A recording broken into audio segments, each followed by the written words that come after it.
So dependencies kind of kill Agile teams. Now we know dependencies exist, right? So I'm not saying that they don't exist. They bend your ability to do Agile. Because when a team doesn't have everything and everyone necessary to be able to deliver its increment, or has to coordinate with a bunch of groups outside of it, it's really hard for that team to own and self-organize around the outcome. So they tend to go through a lot of the motions of doing Scrum, but they can't get to that holy grail of third component, which is working tested software, or more generally like a validatable increment of the product, right? Something that the customer can actually look at. So when I got involved in doing Agile 15 years or so ago now, I came out of project management, probably like a lot of us. And one of the big challenges that I was always asking myself and the team is, how do I know when we're going to be done? Is that a reasonable question? Do you guys get asked that question periodically? I walk into some organizations and they'll say, like, how do I get my managers to stop asking me for due dates? I look at them and I go, is that realistic? I mean, do you really think people are going to like not let you have some sort of due date? Agile's based, really, to me, and this is probably going to be oversimplistic, is basically managing the triple constraints. If you think about a sprint is a fixed duration, right? That's time.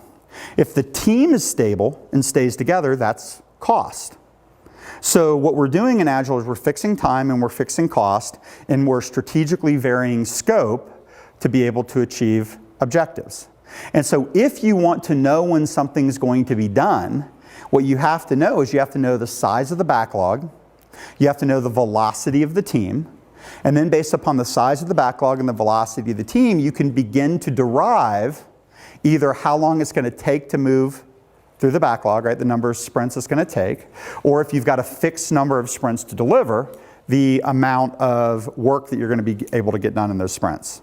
To me, if we're answering the question of when are we going to be done, what are we going to get, how much is it going to cost, how long is it going to take, right, that kind of stuff, then we have to be able to understand these variables.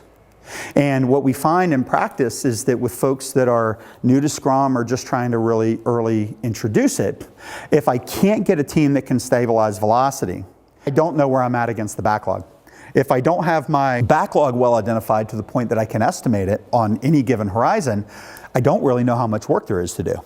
And if I can't get to a definition of done at the end of the sprint, then I risk that there's this indeterminate pile of work that's building up in the back that I don't have any visibility into. It could be technical debt, it could be defects, it could be unfinished requirements, things like that, okay? If we want to do a more structured, kind of predictable version of Scrum, then we need to have these variables.